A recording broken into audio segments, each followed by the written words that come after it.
OK, alors, bonjour Manon. Je pense que... Comment ça va? Ça va bien, toi? Ça va super bien. Ouais. On va regarder ensemble différentes sortes d'utilisation de la série d'images, des 55 icônes en fait. Mhm. Et je vais te montrer un peu comment est-ce que moi j'utilise les images à l'intérieur de consultations privées ou encore de groupes qui peuvent aller des fois de 10, 15, 20 ou 30 personnes. Mhm. Alors, le premier jeu, ou en fait la première approche d'utilisation, qui est la plus simple, c'est que le paquet lui-même, le paquet d'images, est pris par chacune des personnes, et chacune des personnes, en la brassant ou en mettant, je veux dire, je vais le faire devant la Ouais, caméra, ouais, là, vas-y. je veux dire, en mettant les images par paquet ou juste en les mélangeant, Mhm. va inévitablement mettre son énergie dans la série d'images. Mhm. Et à partir de là, on le remet sur la table, on coupe le paquet en deux et on soulève les deux premières images. Alors ça permet, on appelle ça un jeu à l'aveugle, ça Ouais, permet de pouvoir au moins avoir un choix de deux images. Et ouais. à partir de là, il y a une attirance qui se fait. Elle doit être assez spontanée. Mhm.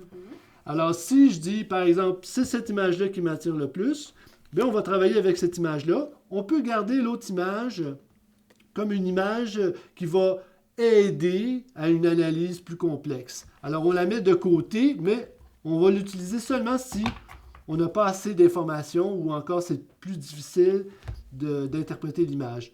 Alors, à partir de là, la personne qui a choisi cette image-là va s'impliquer dans l'image et puis bon, on va donner son interprétation. Mhm. C'est intéressant parce que si tu as un grand groupe, tu n'as pas beaucoup de temps à passer à chacun. Alors le fait de tout de suite couper le paquet en deux puis de trouver tout de suite deux images, ça simplifie beaucoup.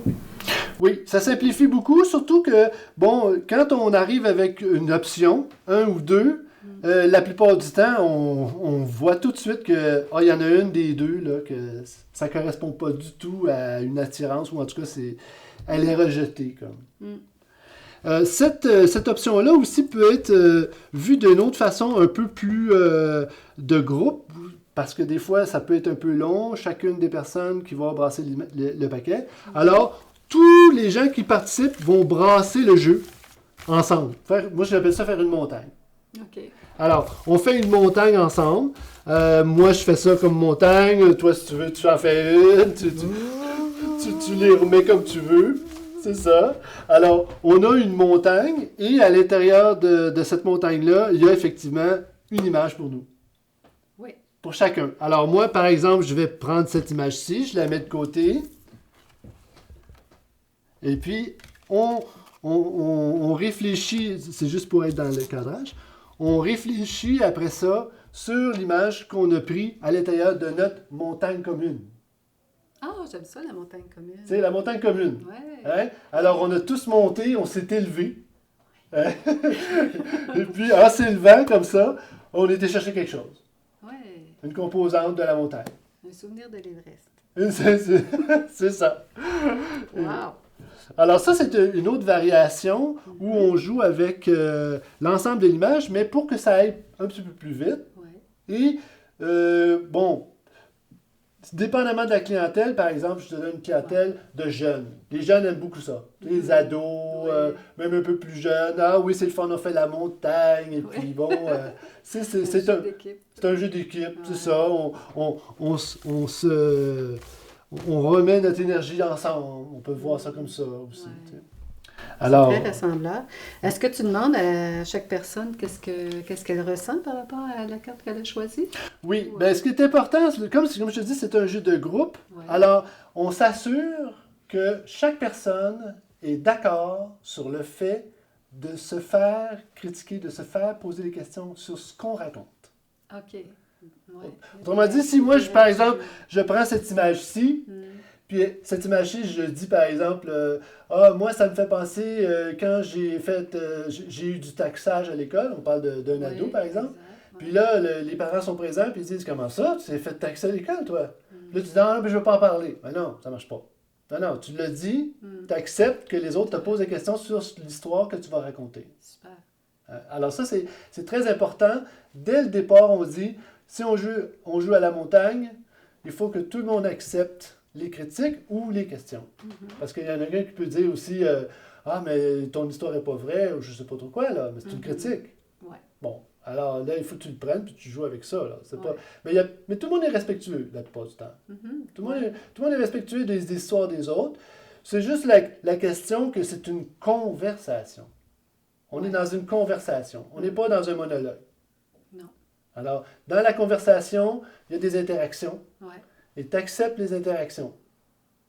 La plupart du temps, les interactions, pour moi, en tout cas de ce que j'ai vécu, la plupart des interactions sont toujours très positives et il y a des découvertes extraordinaires. Wow! Ben oui, puis on va en profondeur aussi, c'est pas des conversations de surface, là.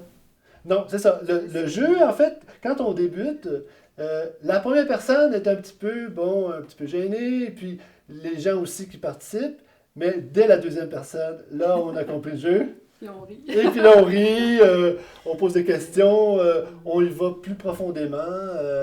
Il y a plusieurs personnes même qui m'ont dit des choses, je veux dire, vraiment, c'est du fond du cœur.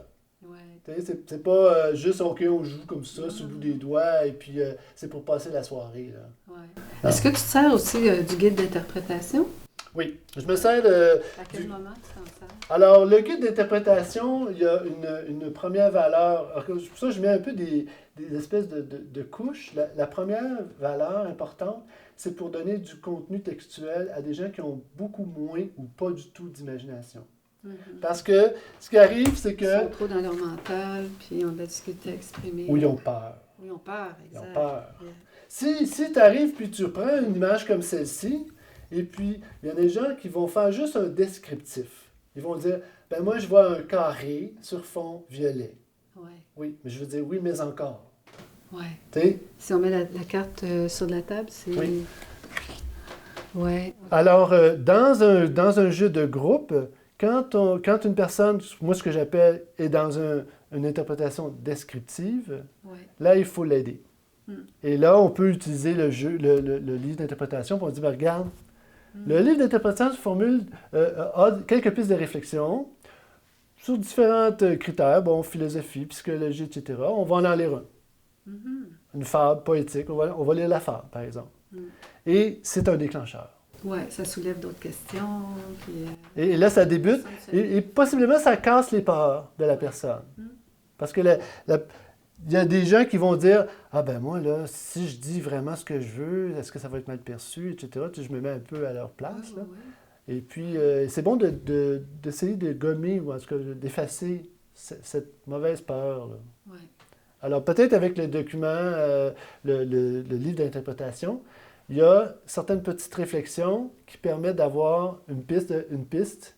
Et la piste, elle, ça débute la discussion.